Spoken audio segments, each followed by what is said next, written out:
Olá, pessoal. Eu sou Patrícia Morgado, sou psicóloga e esse é o meu podcast Socorro, eu tô exausta. Esse podcast veio de uma insatisfação minha de não ter lugares ou espaços apropriados para falar da minha própria exaustão e da minha própria dor. Então, eu procuro trazer para cá coisas que falem sobre saúde mental e desenvolvimento humano, mas também sobre relacionamento, autoestima, sobre filosofia, sobre yoga, meditação e sobre todos os assuntos afins que me tocam no meu dia a dia. O episódio de hoje vai falar sobre ansiedade, a cultura do good vibes e suas implicações, seus efeitos colaterais no nosso dia a dia.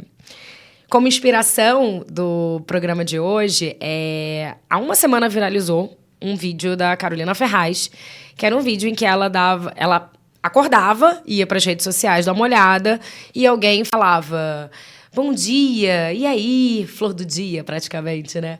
Você já fez alguma coisa para ser uma versão melhor de você mesma? Essas coisas bem good vibes que a gente conhece. E apesar do nosso assunto antes ter sido estipulado quase que nessa linha, eu resolvi pegar um pouquinho mais pesado para a gente poder falar um pouquinho sobre esse vídeo, sobre a questão do quanto a cultura good vibes only ela pode ser precursora ou intensificadora dos processos de ansiedade e como é que isso atinge a mim, a você. E ao meu convidado de hoje, que é o Igor Fonseca. Ele é educador físico, instrutor de yoga e ele é fundador do Sansara, um lugar muito querido aqui em Friburgo e que tem essa missão, segundo a minha concepção, de difundir a filosofia do yoga, da meditação, mas de uma maneira que não seja essa quase carrasca que a gente vê muito nas redes sociais. O yoga em si não tem nada a ver com isso, que eles colocam com aquela cultura good vibes total. Fala muito mais de você conseguir, inclusive, olhar para a dor, inclusive olhar para a vulnerabilidade, mas não é muito bem isso que a gente encontra nas redes sociais que estão pregando essa ditadura da positividade. Então, Igor, seja bem-vindo. Obrigado, Paty. Minha primeira pergunta para você é: você é uma pessoa good vibes? Essa ditadura te incomoda? Chega até você? Como é que é isso para você? Primeiro, te agradecer o convite. Eu nunca tinha participado de um podcast. Eu já fiz várias outras coisas, né? Programa de televisão, escrever para jornal, reportagem, mas eu nunca tinha visto esse formato, que é um formato que eu consumo muito, né? Sim. Eu sou uma pessoa que gosta de podcast, eu nunca tinha participado, tô meio inibido, mas vou me soltar. Eu sou uma pessoa positiva, eu sou muito otimista, né? E a própria tradição do yoga te fala para a gente ter o que eles chamam de Shraddha, uma confiança no mundo, né? Então, quando a gente faz qualquer coisa, quando a gente começa qualquer empreendimento, quando a gente tenta buscar uma coisa nova, a gente tem uma confiança que vai dar certo, porque se não tivesse, a gente nem começava. Sim. Mas eu não me vejo dentro do estereótipo do good vibe. Eu não sou aquela persona do good vibe, né? Eu entendo que o ser humano tem as suas complexidades e eu me reservo o direito de ter as minhas, né? Porque, às vezes, no good vibe, né, a pessoa fica tão estereotipada daquela coisa que tá tudo muito poliana o tempo todo, e eu sou zero poliana, né? Eu também tenho os meus momentos de revolta e de crítica, porque também faz parte da tradição do yoga criticar aquilo que não está correto, né? Não é fingir que as coisas não existem.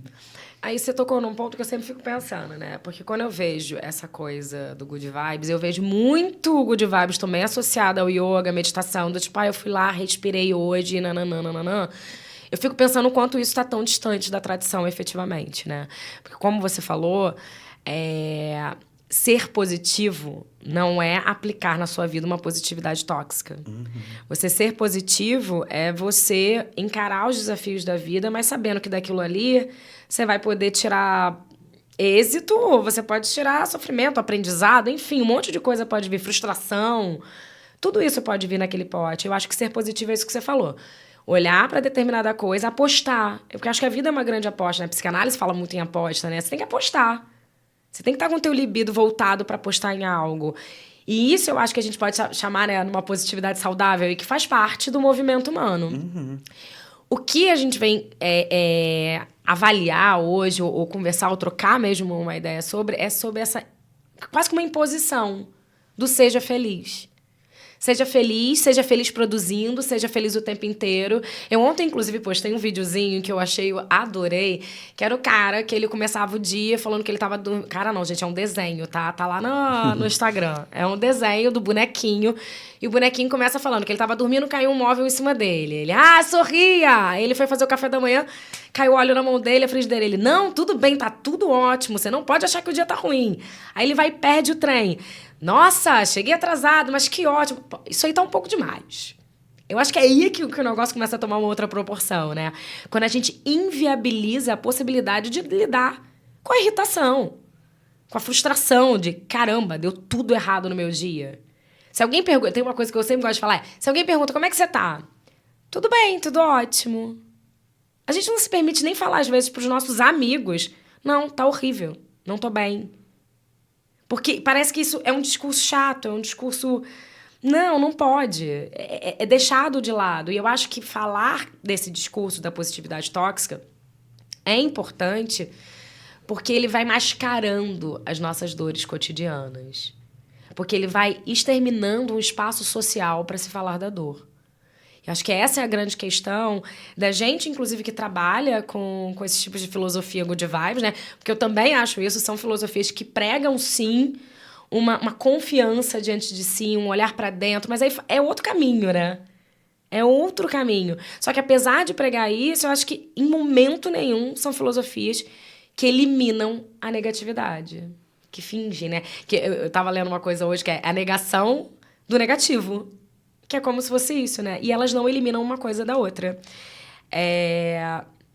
Quando você fala, eu não me considero good vibes, eu até acho que você não se considera good vibes, mas eu queria saber o que as pessoas acham, né? Exatamente por você estar nesse lugar da pessoa que é professor de yoga, que tem um estúdio na cidade, que tem tantos alunos, que é tão querido. Como é que é isso para você?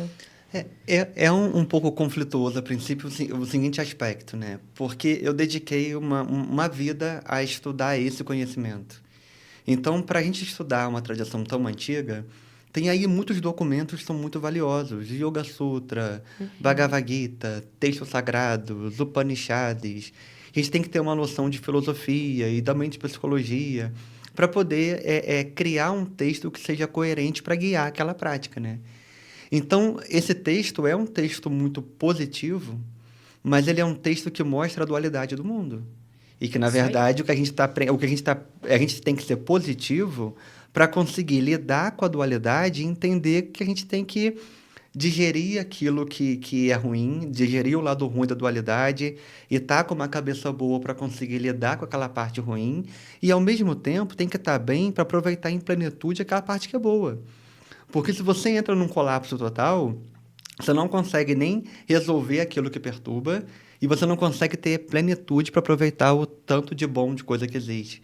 Então, eu acho que nós yogis, a gente nem é o arquétipo do good vibe, sabe? Eu acho que quem é o cavaleiro do apocalipse da sociedade do cansaço são os coaches.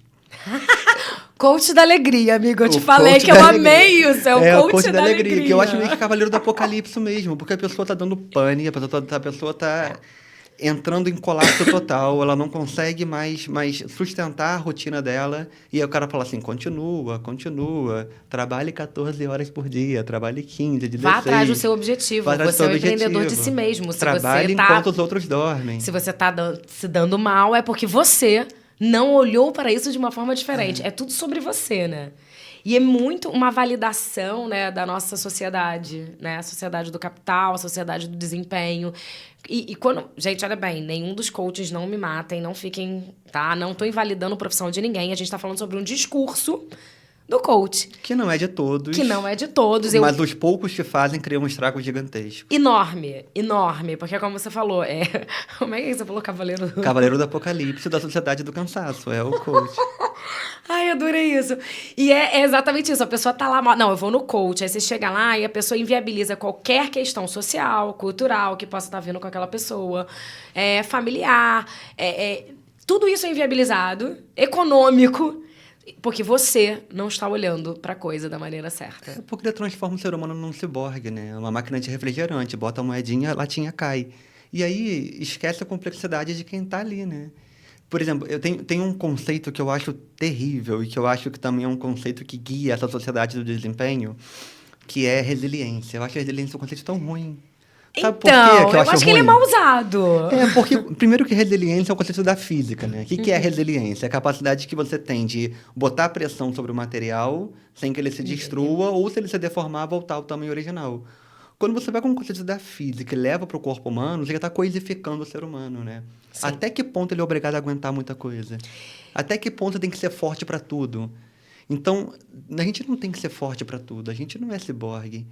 E aí tem uma coisa que eu acho muito... a gente talvez não vá voltar a uma forma original, não vai nunca voltar. mais. E aí, mas a nova forma é tão boa quanto, é uma forma até mais a elaborada, gente está se transformando né? todos os dias, Se transformando para algo melhor.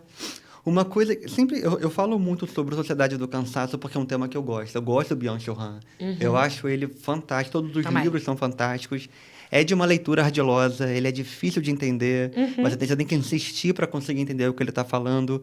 Mas eu acho que ele é fundamental hoje em dia, porque ele mostra o paradigma que a gente está vivendo. Sim. Só que tem uma coisa, quando a gente fala de sociedade do cansaço e fala de positividade tóxica, você tem que ter muito cuidado com esse discurso, porque as pessoas parecem que vivem no Twitter, né? Tudo que se você falar, se você criticar o extremo de alguma coisa, parece que automaticamente você está defendendo o extremo oposto. É porque a gente vive essa coisa extremista ao nível máximo dela, Ao nível máximo. Por exemplo, você não pode critica... ter um fluxo entre uma coisa e a outra. Não, ou você é uma coisa ou você é outra. Porque o ideal é o fluxo de uma coisa ou outra para elaborar as discussões, né? Sim. Então, vamos supor, eu falo assim, pô, esse frio tá insalubre, né? Aí alguém fala assim, ué, por quê? Prefere o calor de 40 graus? Quer ficar em Bangu, no embaixo do asfalto sem marquise? Eu falei, não, eu só quero falar... Isso, eu só tô falando que o frio não tá legal. Que não tá legal, calma, respira.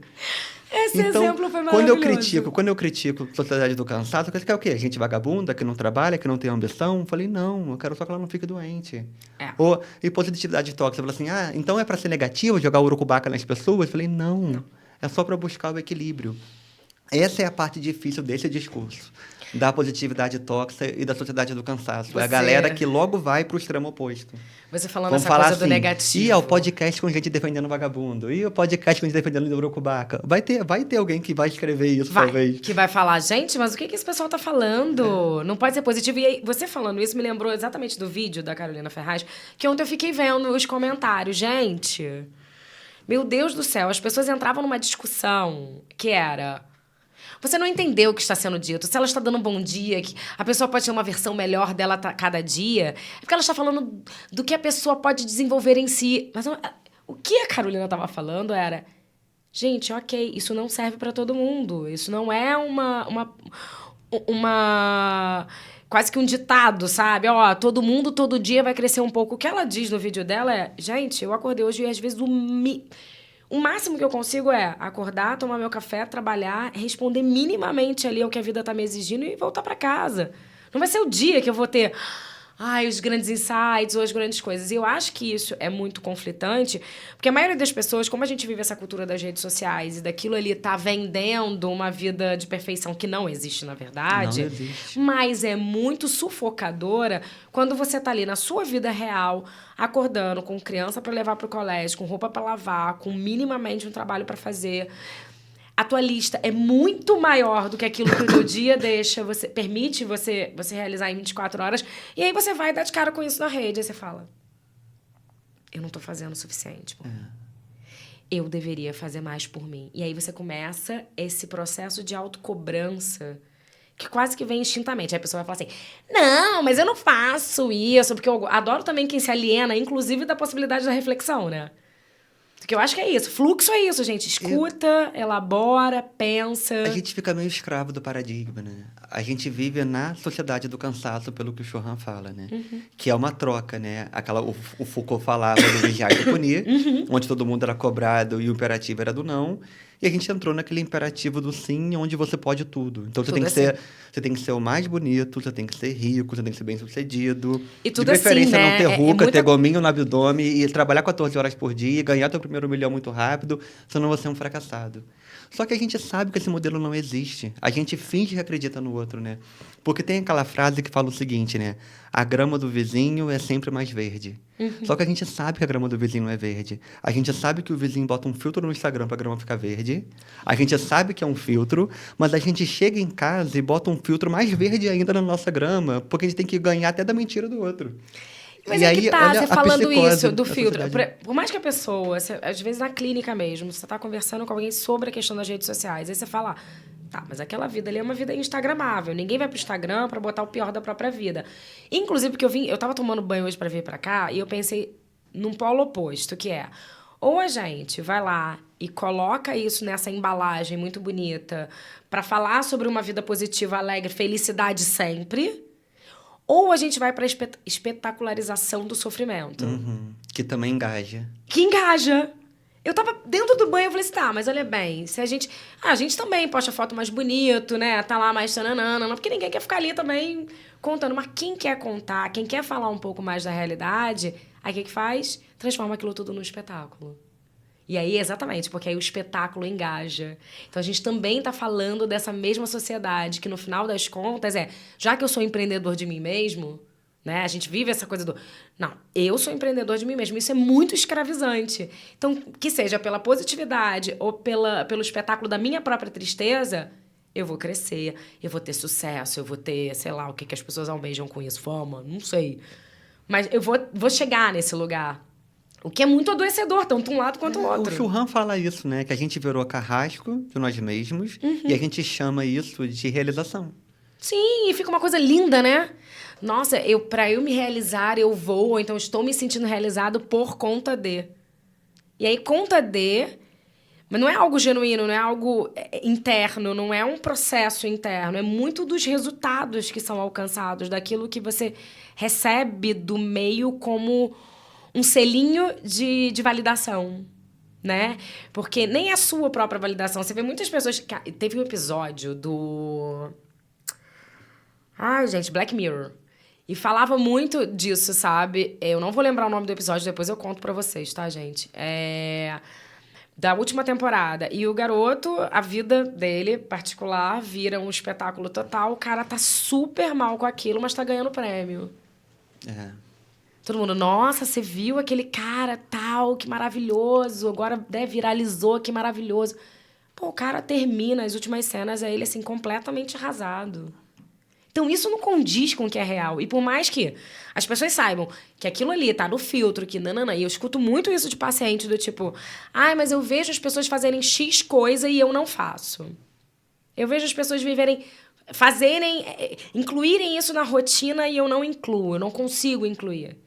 Então, isso traz também, essa coisa do good vibes, de tudo plasticamente perfeito e bonito, traz uma frustração, uma angústia pro ser humano muito grande também. Tem uma frase do Kierkegaard que ele fala que a raiz do mal humano é a comparação, né? A raiz do sofrimento humano é a comparação. Então... Sim, e pior que a gente não pode fugir disso, porque a comparação, o reconhecimento do outro, faz a gente também identificar o que é si mesmo. Ok, mas o problema é quando esse movimento de comparação vira uma coisa doentia, que é o que a gente está passando hoje em dia, que é como você falou. O outro vira... Eu tenho que ser melhor. Meu filtro tem que ser mais verde do que a grama do outro, que o outro colocou ali. Porque que a grama nem é verde. Exatamente. O problema é esse, a grama nem é verde. A grama tá verde por um filtro. Mas a gente quer superar até o filtro do outro. Né? Sim, sim. E eu acho... A grande pergunta é, para chegar em qual lugar? Eu acho que isso é até uma coisa meio abstrata. Você quer chegar aonde? Você quer virar um grande influencer? Você quer ganhar reconhecimento? Você quer ganhar um emprego? Você quer ser desejável pelos outros? Eu fico em dúvida, né? Quando a galera se esforça muito. Tô pensando aqui, realmente, porque eu acho que poucas vezes indagam pra que isso. E eu acho que chega algum momento o ser humano dá uma perdida ali no meio do caminho. Sabe? Alguém comentou esses dias comigo, assim, falando que a Anitta, e eu não sei se era a GK, uma dessas blogueiras aí, perguntaram pra elas assim, você sabe quanto você tem de dinheiro? O que você quer fazer? Né? Por que tanto dinheiro? E elas não tinham ideia nem de quanto elas recebiam, o que elas faziam com aquilo. Então, assim, eu não sei se em algum momento... E aí eu tô falando da gente, tá, gente? Gente normal. Se a gente perde um pouco também do que é aquilo... Pra onde teu desejo tá apontando? Será que a gente não chega, às vezes, na metade do caminho e já não sabe mais? Sabe? Que a gente perde essa conexão com a gente mesmo sobre o que a gente tá querendo. Porque, como você falou, eu vou lá e tento ficar num sistema de competição, de comparação, mas o que é que eu tô querendo? Será que você escolhe teu desejo? Eu fico pensando às vezes isso, né? Porque a galera quer chegar em... A galera, às vezes, está tão preocupado em engajar, em ser visto, que ela acha que talvez e só isso seja a meta, né? A meta seja essa, não importa qual conteúdo você tenha a oferecer Isso é pro muito mundo. ruim. Isso é uma coisa que eu questiono muito, porque, principalmente falando de rede social, né? O que é que a pessoa tá fazendo? Às vezes você vê que a pessoa só escreveu para escrever. Assim, ontem entrou no ar a nova rede do Instagram, né? A Threads, né? Que é uma rede para competir com o Twitter. Então, eu vi isso E hoje de aí- manhã, ainda não entendi o que era e não tive tempo Então, porque eu tava atendendo. eu entrei ontem, mas eu sou muito mais voyeur. Gosto mais de muito mais ver as galera fazendo do que de botar minha cara a tapa. E várias pessoas, muitas pessoas fizeram um comentário que eu acho um comentário engraçadinho, um comentário assim, espirituoso, mas que me acende um alerta. Tipo assim, e agora qual é a personalidade que eu vou desenvolver para essa rede? Isso é maravilhoso. Qual a personalidade que eu vou desenvolver para essa rede? Muita gente postou isso. E ao Gente, mesmo mas como tempo assim? que... Não era você? Não é você que tá lá? Mas ao mesmo tempo que é engraçado, eu acho que também tem uma crítica por trás no comentário. Eu acho que porque de entender... Me parece um deboche, quase. às vezes é um deboche. Talvez muitas pessoas escreveram no deboche, né? De que a gente está o tempo inteiro criando uma persona para se vender para o mundo, né? E aí eu volto na ideia do Good Vibes. Pra mim, essa coisa do Good Vibes tem muito mais a ver com essa ideia de criação de uma personalidade do que efetivamente aquilo ali. Porque, por exemplo, você vive do yoga, você vive falando disso, eu também. Só que eu consigo olhar pra minha raiva, pra minha dor, eu não preciso ser esse modelinho do, eu não uso, eu sempre brinquei e falei assim, eu não sou aquela pessoa que você vai chegar, eu vou estar de batinha, um incensinho e falando devagar e falando docemente, porque eu não também sou essa não, Paty, pessoa. eu também não. Eu não consigo. Às vezes eu tô na rua, numa festa, com um copo de cerveja na mão. Parece alguém, mas você bebe? Aqui, eu não sei se você vai lembrar, a primeira vez, quando eu me formei e tal, uma vez a gente foi tomar um café na Ariosto. E eu lembro que eu tava pra começar a dar aula. E aí eu falei pra você assim, cara, como é que você faz, assim, pra beber cerveja, pra esse tipo de coisa? Porque Friburgo é muito pequeno, né? Como é que isso funciona? Aí você, eu bebo cerveja. Então isso me tira do arquétipo do Good Vibe, porque eu já quebrei aí uma idealização. Porque também tem isso, né? As pessoas te idealizam. Então, se você é professor de yoga, bota a bata branca, acende 10 incensos, anda de roupa de olho fechado na rua. Tomando chai na rua. Tomando um chai. E quando as pessoas perguntam, quem tem mais intimidade, eu faço a respostinha debochada, né? Porque não deveria? É. Qual o problema, né?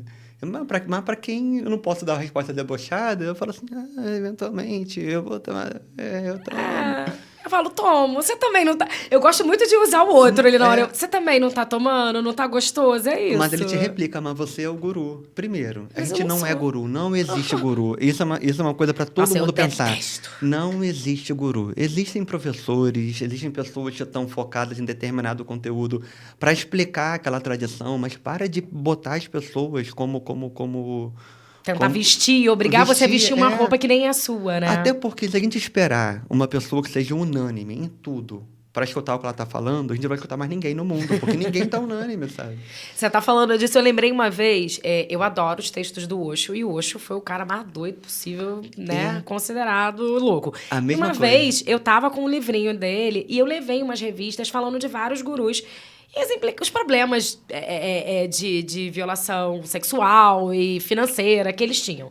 Aí tinha um Prembaba, tinha um Osho, eu levei várias matérias e deixei lá no estúdio. E aí uma aluna viu aquilo e falou pra mim, meu Deus, mas como é que você ainda leu o Osho? Eu falei, cara, a obra do cara é uma coisa. Ele fala ali um monte de coisa que me desperta e desperta você também, desperta o outro. Mas o cara é um abusador. Eu falei, gente, olha bem, que é exatamente o que você acabou de falar. Se eu for levar... Não existe uma postura, né? Eu não tô falando que ninguém aqui faz esse tipo de coisa, não, tá, gente? Antes que vocês fantasiem. Mas a ideia é... Tem uma obra de alguém que foi feita ali, que é a dele, e que é uma obra que tem seu valor. É uma discussão muito ampla, né? De quanto a gente separa o autor da obra, né? Sim, Então, eu uso muito os insights do Osho também. para construir um discurso para passar uma ideia. E aquele insight do Osho é um insight muito iluminado. pessoas muito mais santas do que o Osho não tiveram inteligência para falar do jeito que ele falou. É isso que eu acho. Eu acho ele extremamente inteligente. Então, se eu sentir que eu vou tocar uma galera com uma frase boa que é dita pelo Osho, eu não vou botar uma frase mais ou menos dita por uma pessoa que supostamente santificada. É santificada. Né? Então, por exemplo, eu adoro o filme do Woody Allen. Mas o Woody Allen é um abusador. Tudo bem, ele pode ser um abusador, que ele seja preso, que ele pare de... Mas não tem nada a ver, a obra é boa. Manhattan continua sendo um filme bom, Annie Hall continua sendo um filme bom, independente dele ser um abusador. Vamos passar pano pra ele? Nunca. Não. Mas falar que a obra é ruim, não tem como falar. E aí tem a ver com o que você acabou de dizer sobre a gente enfiar esses estereótipos, essa roupa e achar que a pessoa só pode ser aquilo. Uma coisa que eu acho que acaba resvalando na rede é isso. Se eu sou instrutor de yoga, ou se eu faço yoga, ou se eu faço qualquer coisa ligada a culturas que estejam mais olhando para a positividade ou para lidar com a confiança, eu preciso estar ali falando o tempo inteiro como se todo mundo tivesse que fazer aquilo? Ou eu posso ser eu? Pode. Sabe? É. Posso ser eu, falar do positivo. Tem dia que eu acordo assim, bom dia, vida pra mim. Eu acho, Paty, que tem um hiato muito grande entre aquilo que a gente pensa e aquilo que a gente sente. Então, às vezes, você tem que passar um conteúdo, mas para você aquilo não é bem digerido. Eu vou dar um exemplo clássico. Você vai na missa, o padre fala, amai ao próximo como a ti mesmo. Duvido que ele ame todo mundo. Não. Duvido. Ele pode querer, ele pode ter como uma meta de vida. Agora, falar que genuinamente ele ama todo mundo, que ninguém perturba ele, não tem como. Né? Então, tem coisa que a gente tá passando o conteúdo, mas também está elaborando na gente, né?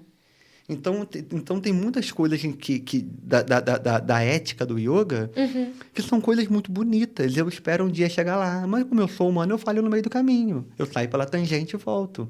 Então, a gente tem que bom dar saber que esse o direito caminho à é que é interessante, flexibilidade. né? O processo é que enriquece. Porque o final ninguém sabe qual é, né? Não. É até presunção falar que ele sabe qual é o final. E o grande lance, eu acho, é pensar no processo, né? E todo dia a gente está num processo, né?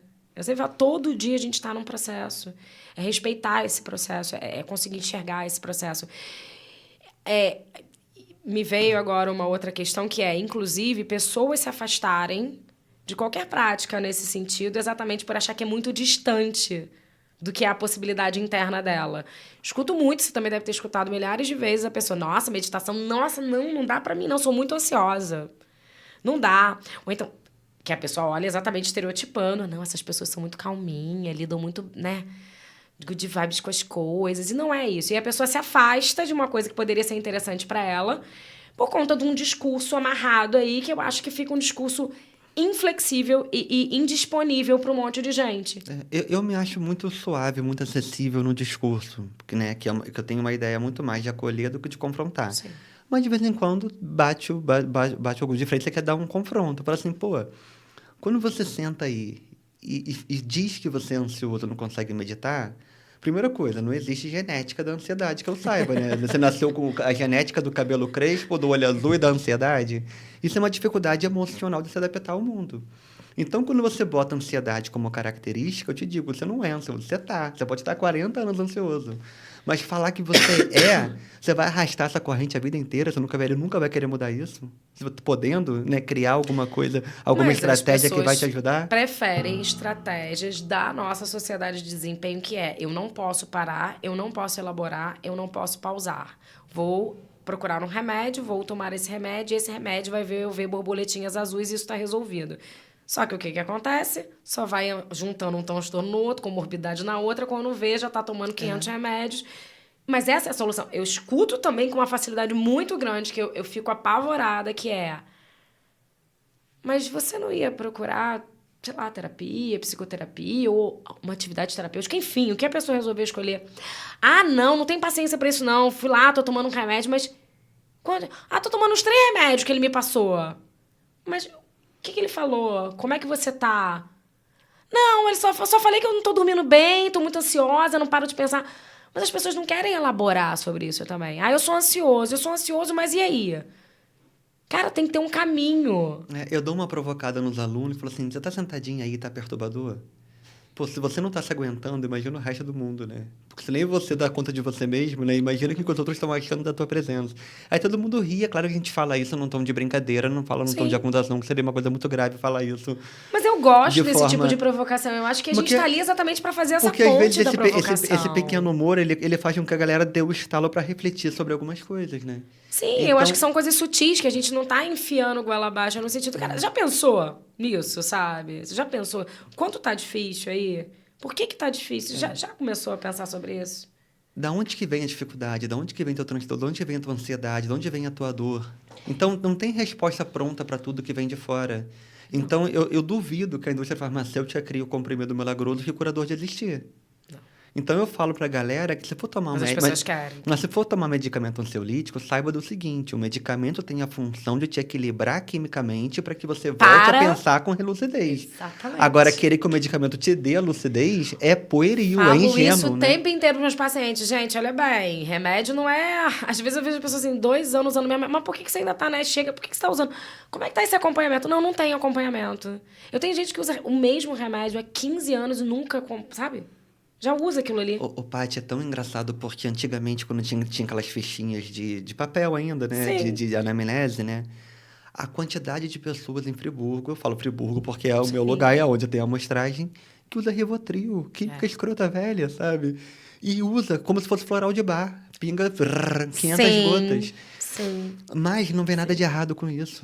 Não vê nada de errado É porque eles com isso. preferem tomar aquilo ali pra acordar no dia seguinte e falar assim, eu tô bem. Ou, sabe, ao invés de viver aquilo ali, ou entender que raiz é aquilo ali, porque volta. É o que eu falo, gente, você começa a tomar um remédio, daqui a pouco você se habitua àquilo ali, né? Mas o problema, as questões que têm que ser trabalhadas pro teu autodesenvolvimento, enfim, são outras. São outras. Vem de outro espaço, não é desse aí do medicamentoso, né? Eu falo que a galera romantiza a agitação, que é mais para criar um álibi, passar um pano para ela mesma de que ela tá correta na vida e nada tem que mudar. Mas eu acho, a gente sabe que a agitação sobrecarrega o corpo, deixa ele cansado, deixa o corpo com uma vitalidade muito ruim, o desempenho é muito ruim. Uma cabeça que está muito agitada não tem criatividade, não tem insight, e que são privilégios de quem está mais tranquilo. Sim. Mas as pessoas querem passar o pano para elas mesmas de que a agitação é sinônimo de proatividade, de eficiência. Produtividade. Mas eu acho essa gente agitada muito pouco produtiva. Porque produtiva é quem pensa, produtiva é quem Exatamente. consegue elaborar uma coisa nova. Quem consegue transformar aquilo ali em uma potência criativa. E não numa potência de exaustão, que é o que acontece na maioria das vezes. Eu estava escutando essa semana um podcast da Marcela Ceribelli, o Bom Dia Óbvios, e ela estava contando uma historinha que ela foi tirar férias. E eu adoro isso também. A pessoa vai tirar férias, sei lá, a pessoa tem 20 dias. A pessoa ela arranja a programação para os 20 dias. Volta exausta, né? Exatamente. Aí ela conta uma história exatamente assim. Então, aí eu voltei das minhas férias, pô, peguei pesado, fiz mal, voltei e fiquei doente.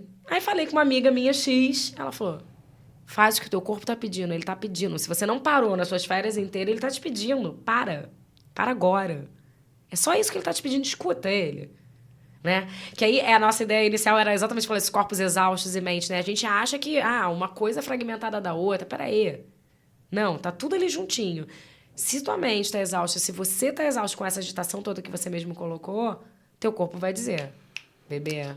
O Churran fala uma coisa tão divertida, ele fala que quando o ser humano achou que ele era capaz de fazer muita coisa ao mesmo tempo, ele se achou muito sagaz por isso, né? Muito evoluído por isso.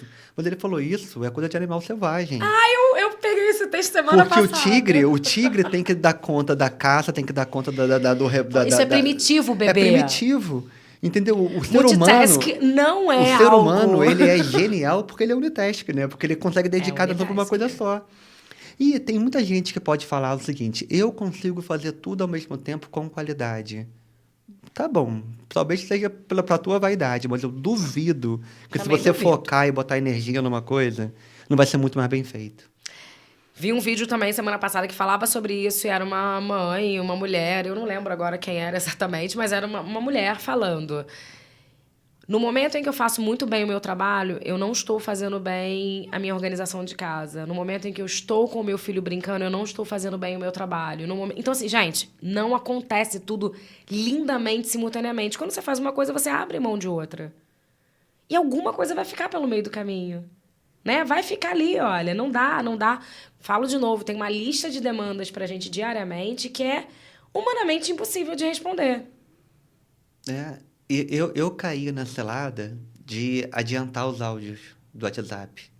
Porque eu falava, pô, eu dou 10 aulas por dia. Se a pessoa pegar o meu pouco tempo livre para ficar mandando áudio de 15 minutos, Não, aí é brabo. o meu dia vai acabar no capricho do outro. Mas aí eu entendi que quando eu adiantava o áudio, eu não adiantava o áudio para ter tempo livre. Eu adiantava o áudio e pegava uma outra demanda. Então, no final das contas, você fica escravo, né? Você fica na roda do hamster, né? Rodando para não chegar a lugar nenhum. Só pegando demanda, só sendo produtivo, só estando antenado. É o tempo inteiro isso, né? E o que eu queria que a gente trouxesse hoje é exatamente para a gente fazer uma reflexão sobre o quanto essa sociedade, essa ideia do tá tudo ótimo, tá tudo bem, isso também é intensificador da ansiedade e o quanto nós estamos adoecendo. Cara, é uma frase de Nietzsche. Não é uma frase de um mestre indiano, não é uma frase de um Swami. O Nietzsche falava, a sociedade vai verá a barbárie por causa do cansaço, pela falta de descanso. É uma frase do Nietzsche, né? Que a gente vai verá a barbárie pela falta de descanso. Porque descanso parece luxo, e descanso não é luxo, descanso é necessidade. O teu corpo não continua saudável, você pode colocar aditivo, você pode botar o Rivotril para dormir, pode botar a fluoxetina para acordar, e pode botar uma anfetamina no meio do dia para poder de pré-treino, mas você vai entrar em colapso uma hora ou outra. Mas aí vai virar o ciborgue. Quem né? é que responde assim, ei, Igor, como é que você tá? Tudo bem? Você, tô ótimo, tô descansando bastante. Cara, a pessoa chega a ter vergonha de falar, o que você fez esse final de semana? Descansei. As pessoas não falam isso. Porque é uma sociedade que demonizou o descanso, né? Demonizou o descanso, exatamente. Mas por que demonizou o é descanso? Eu acho que demonizou o descanso... Lembra daquele Ética Protestante e Espírito Capitalista, Weber? O livro de sociologia mais importante da história, né? Que você tem que botar a pessoa ali trabalhando... Mas ela a vai demonização do descanso é uma forma de violência, né? É uma forma de violência, mas a pessoa tá lá, ela não descansa por quê? Primeiro, porque ela tem que fazer o capitalismo rodar. E segundo, porque quando ela descansa, né, tem aquela coisa do mente vazia, oficina do diabo. Isso aí, as o pessoas trabalho internalizaram dignifica isso. o homem. Nossa, e aí, fantástico, então é como se Deus fantástico. gostasse mais de você se você fosse um trabalhador. Eu adoro essa frase, né? Às vezes, se você ofende uma pessoa, ela fala assim: não me ofenda porque eu sou um trabalhador. Eu falei, pô, fala outra coisa. Não me ofenda porque eu sou uma pessoa caridosa, não me ofenda porque eu tenho compaixão. Eu sou legal. Não me ofenda porque eu sou bom. Você trabalha? Mas o trabalho é a maior das virtudes, homem, porque eu acho que esse ditadinho, ele é um ditado bem antigo, mas ele ainda está muito vigente. Como é que a gente se apresenta hoje em dia? Através do que a gente faz. Quem é o Igor? Não, a gente se apresenta dizendo, eu sou isso, faço aquilo. Faço. É sempre o verbo do fazer, do que você está fazendo naquele momento e que te dá identidade. Então, produzir virou sinônimo de identidade.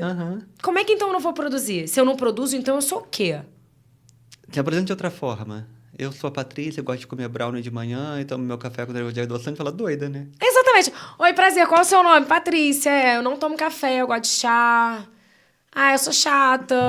Eu sou assim. E não, uma pessoa fala assim, não, eu não tô perguntando isso. A pessoa ainda se bobear vai falar, tô perguntando o que você faz. Faço comida de vez em quando. Não dá vontade de falar isso, porque na verdade as pessoas não estão interessadas em saber quem é você quando ela faz essa simples pergunta. Quem é você? Quem é você, Igor? Eu sou educador físico, professor de yoga, fundador do Sansara.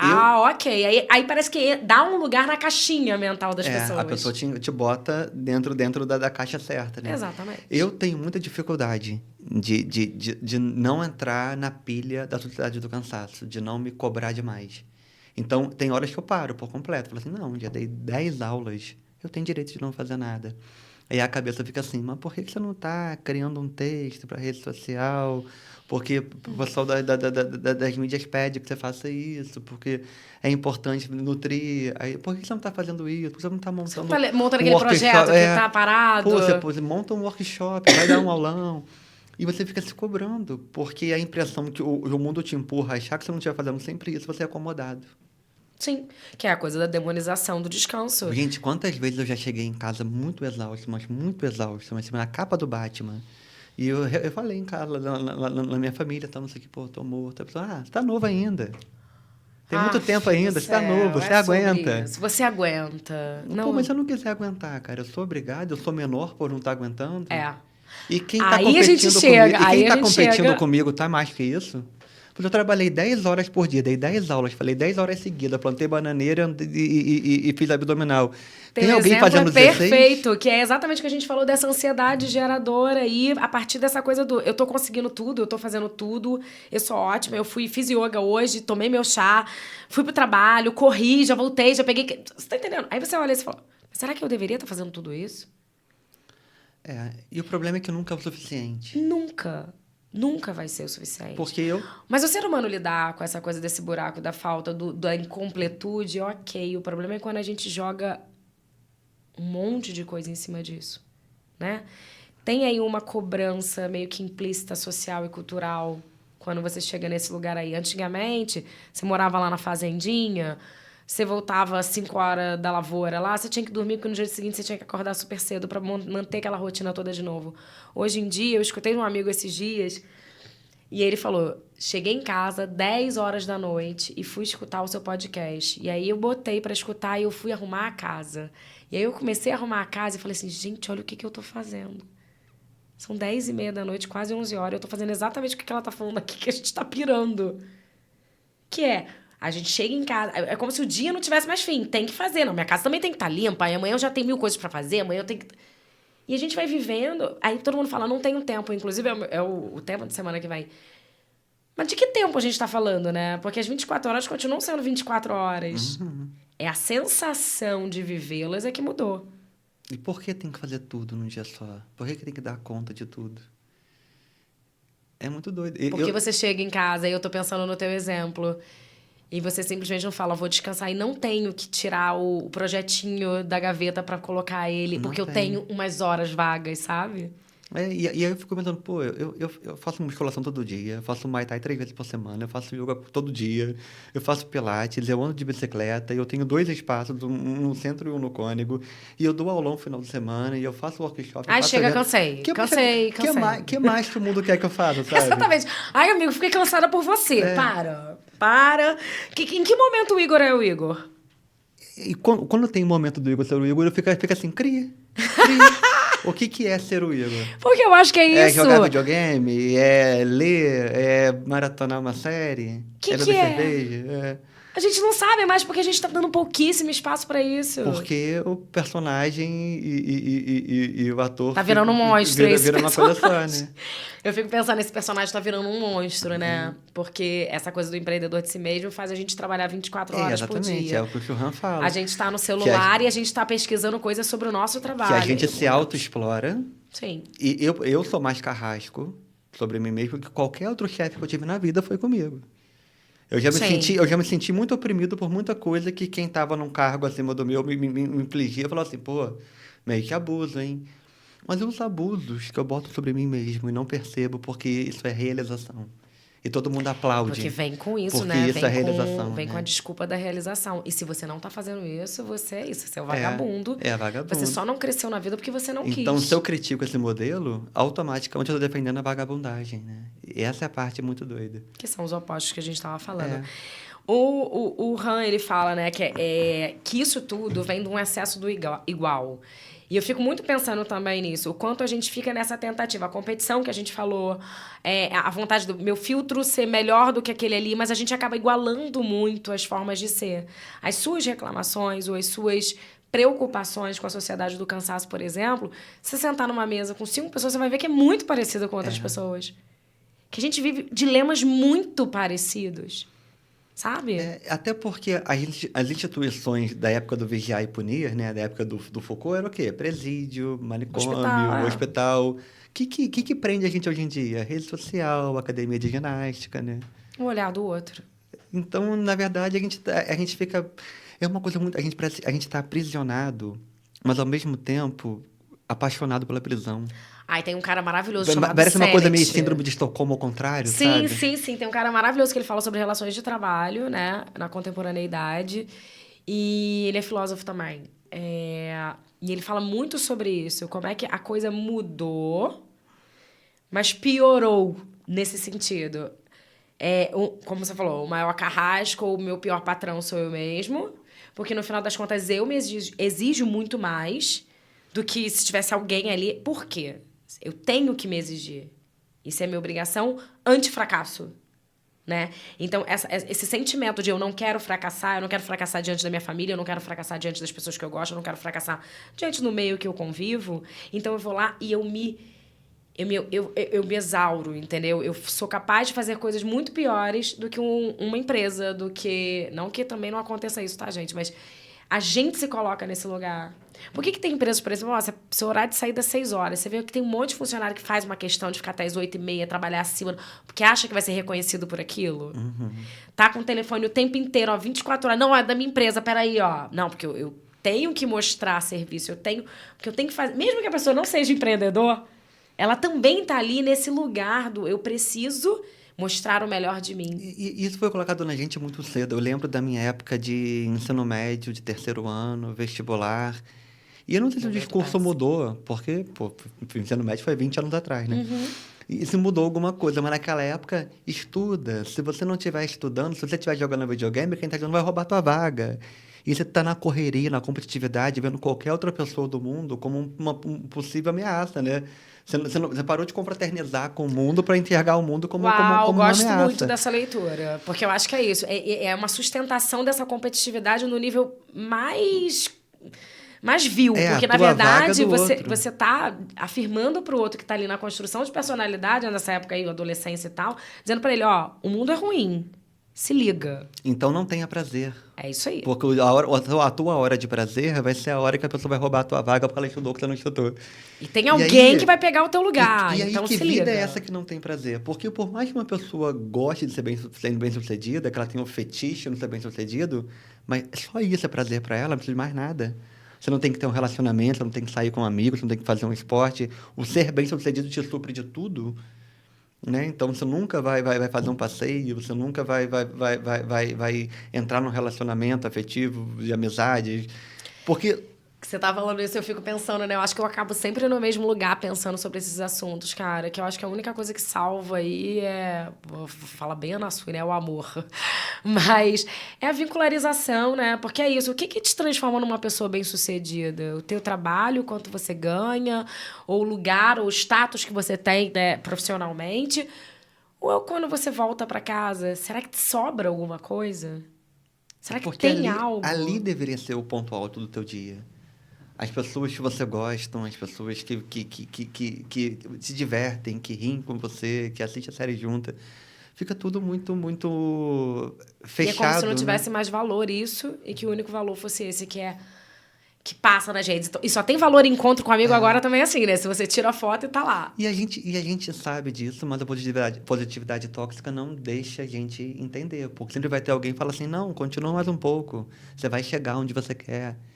Então, eu acho a positividade... Eu acho aquele filme Divertidamente, da Pixar. Adoro. Eu acho que aquilo é obrigatório. Aquilo deveria ser passado no colégio. Colégio. Meu filho teve no colégio. Sessão da tarde, tela quente.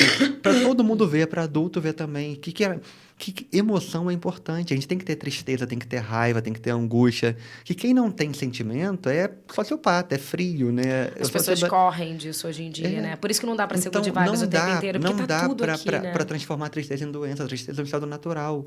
E eu falo isso. Então, quando a gente fala que yoga é good vibe, não, eu tô botando a tristeza no lugar dela. Tipo, abraça a tua tristeza. Porque eu acho que a positividade tóxica, ela é tão tóxica, ela é tão ruim, por quê? Porque ela inviabiliza uma pessoa de ter sentimento. Tipo, você foi demitida.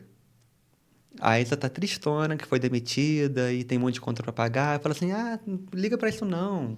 Poderia ser pior, poderia ser um câncer. Você é nova, vai dar certo. Não, mas olha só, poderia ser pior. Pode ser um câncer. Eu acho isso horrível. Porque a pessoa você não tem o direito de sofrer e de ficar triste com o teu emprego, que perder emprego é muito ruim. Sabe, você tomou um golpe do Pix. Perdeu 50 mil da conta. Fica triste não, poderia ser um câncer. Eu falei, não, pô, você tem força pra lutar, entendeu? Você vai lutar, vai dar tudo certo. Então você tem que acolher a pessoa, né? E eu acho que é isso aí que tá sendo deixado de lado, né? Porque eu acho que aí a gente volta pra essa coisa do amor, do vínculo, do quem vai estar ali pra te abraçar no final das Porque aí contas. você nega o sentimento da pessoa. Não pode ser negado. Tem que ser abraçado o sentimento. Não pode ficar triste, só pode ser Esse positivo. é o viés principal do fator adoecedor do Good Vibes. É a inviabilização do sofrimento do outro. É Porque você negar e fingir que não existe. A Poliana, que é o arquétipo da felicidade, a Poliana é disfuncional, a Poliana é doida, a Poliana não sabe lidar com os sentimentos dela. A verdade é essa. Como ela não sabe lidar com o sentimento, o que ela faz? Ela bota uma máscara que nada afeta ela. Isso é o quê? A Poliana deve estar muito depressiva se ela está viva ainda. Poliana precisa de tratamento. Eles esconderam a Poliana para não estragar o mito, porque ela deve estar muito doente hoje em dia, né? É verdade. Então... A gente tá chegando no final, cara. Por que eu sempre fico com a sensação de que eu queria mais umas 2 horas falando? Mas a gente pode agora tomar um café e conversar mais. Tem várias coisas, assim. Uma delas eu queria... Eu trouxe uma frase final do Han, só que não é do Sociedade do Cansaço. Eu realmente gosto mais do livro dele. Paliativa? Eu gosto mais desse, não sei porquê. Enfim, e ele fala que a violência também é um excesso de positividade, que se manifesta como hiperdesempenho, hipercomunicação, que é o que a gente vive o tempo inteiro nas redes, hiperestimulação. A violência da positividade leva a dores de sobrecarga. Algógenas, dolorosas, são, hoje, sobretudo, aquelas tensões físicas que são características para a sociedade do desempenho neoliberal. Elas indicam traços autoagressivos. Se a gente pensar bem, em quantos momentos a gente parar para pensar, a gente não tá jogando essa agressividade para si mesmo, né? O sujeito do desempenho, ele comete violência consigo próprio. Ele explora a si mesmo voluntariamente até que ele desmorone. E aí, a gente vai deixar desmoronar? Ou a gente vai começar a pensar um pouco melhor sobre o nosso próprio modelo de vida? Eu não tô dizendo que a gente vai mudar o mundo, eu sempre falo isso aqui. Ninguém tá falando que vai mudar o mundo, gente, mas eu acho que é importante... A gente falando com os nossos círculos, com as pessoas, com quem está ao nosso redor, sobre a importância de repensar isso, porque isso não tá legal. Quebrar um paradigma é uma coisa muito complicada, né? E geralmente para quebrar um paradigma, tem que estar fora dele, né? Tem um filósofo como Thomas Kuhn que fala isso. Geralmente para você quebrar um paradigma, você tem que estar olhando de fora para poder enxergar qual é o erro do paradigma. Mas a gente que trabalha com terapias, que trabalha com descanso, que trabalha com meditação, que trabalha com acolhimento, a gente tem que conseguir achar as microfissuras desse paradigma que te aperta tanto para tentar achar a cura. Então, e é engraçado porque é uma coisa meio Matrix, né? Tem que convencer, a pessoa tem que ser salva. Você não pode só salvar, dar a mão e puxar. Você tem que convencer que ela tem que ser salva. E é até presunçoso querer convencer alguém de que ela tem que querer outra coisa, né? Não, eu acho Então... também. Eu acho que o diálogo, ele abre mais portas. Eu acho que o cuidado abre muita porta para isso, né? Porque eu acho que não é uma questão de convencimento, é questão de... Eu tô ali, a presença. Tô aqui, o olhar, o toque, o carinho. Isso aí diz muito mais. Porque não é um trabalho de... Entende o que eu tô falando goela abaixo? Não é sobre isso. Cara, tá afim de refletir comigo? Acho que é muito mais um convite do que exatamente uma imposição. Então, eu quero que vocês levem o episódio de hoje como um baita de um convite a esse tipo de reflexão. Eu agradeço muito ao Igor, meu querido, por estar aqui comigo hoje, dividindo esse tema. Eu quero ele aqui em outros momentos para dividir outras coisas também, que tem muita coisa interessante que a gente pode falar. Eu trouxe hoje 2 livros, e aí eu fiquei pensando muito que hoje eu queria trazer livros que falassem sobre o meu processo e coisas que eu gosto de ler e em relação à meditação, aos meus processos também de reflexão. Um deles é esse, O Poder do Agora. A primeira vez que eu li esse livro, eu detestei, achei um saco. Falei, não tô entendendo nada que esse cara tá falando, não tô achando nada interessante. E aí, anos depois, eu fui ler tudo de novo. Posso te falar sobre esse livro? Eu tenho um pouco de preconceito com livro de autoajuda. Total. E esse nome, Iluminação, me deixa nervosa. Até porque livro de autoajuda, muitas vezes, reforça o que a gente está criticando aqui hoje. Reforça a ideia de que você vai conseguir ter soluções mágicas para a felicidade, para o conforto, para tudo. Esse livro, eu acho ele genial pelo seguinte, ele sutilmente ele vai apontando algumas coisas que a gente faz e que vai criando esse auto-boicote. Então, ele não inventa uma solução mágica, ele não te manda ser feliz eternamente, ele não te dá 7 soluções para o sucesso. Não tem, então, não é isso. Ele só te mostra, tipo, reflete sobre isso, pensa sobre isso mais um pouquinho. E aí, eu acho um dos poucos livros que estão na categoria autoajuda. Mas que funciona. Mas que é genial. Viu, gente? Olha, não sou só eu que gosto dele. Eu gosto muito, acho que é isso. Tem gente que fala assim, mas eu achei ele meio chato. Tenta ler de novo num outro momento que talvez funcione. E eu trouxe esse livro também, que é A Ciência da Meditação, do Daniel Goleman. E eu acho que para quem quer entender também um pouco mais e parar de achar que meditação ou é uma coisa para gurus e para pessoas iluminadas, para entender um pouco de neurociência, entender qual é o efeito disso no corpo, o que isso traz para o benefício físico, emocional.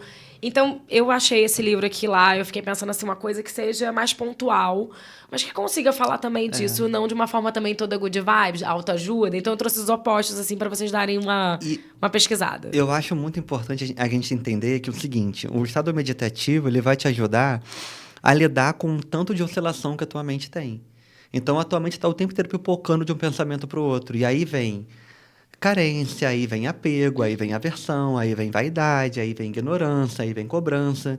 Então, você está criando os pensamentos, está te autoconsumindo, né? E uma cejura de pé junto, que é o mundo que está te apertando, que é o mundo que está te oprimindo, quando é você que está se corroendo por dentro. Então, se você não aprende a dominar a tua própria oscilação mental, você vai gerar sofrimento para a tua vida e vai jurar de pé junto que é o mundo que é ruim com você, né? Então, você não é vítima, né? Você, de certa forma, uma vitimização. Você é um cúmplice, né? Então, na verdade... Somos todos responsáveis pelo próprio caminho, de certa forma, gente. Inclusive, entendendo os nossos atravessamentos culturais e sociais, mas também tem que haver uma implicação pessoal com cada processo. E eu acho que isso que é importante, né? Gente, eu quero agradecer também Realize Podcast maravilhosos, com esse espaço lindo. E a Anne Perícia é minha produtora que me deixou hoje. Ó, beijo. Mentira, me deixou não. No próximo ela tá aqui. Ponto Sustentável, maravilhoso, com essas roupas magníficas. E Martins Ateliê Joias, obrigada. E, gente, por favor, não esqueça da minha vaquinha, querida. Vamos ver se eu vou conseguir colocar isso aqui direito. Minha vaquinha online. Vamos lá na minha campanha, vamos manter esse podcast. Mais uma vez eu digo pra vocês, eu tô fazendo isso com o meu próprio suor, gosto de estar aqui, é uma diversão pra mim. Eu acho que tá sendo um dos momentos mais divertidos pra mim da semana, sabe? Então me ajudem a manter isso aqui funcionando, a gente vai continuar criando diálogos, continuar trazendo gente interessante, gente que sabe do que tá falando. Então me ajudem, eu vou colocar lá também nas minhas redes, eu boto o link lá pra vocês poderem me ajudar, tá bom? Um beijo grande pra vocês, até semana que vem. Semana que vem vamos estar aqui com o André Goldani falando sobre o tempo. Beijo!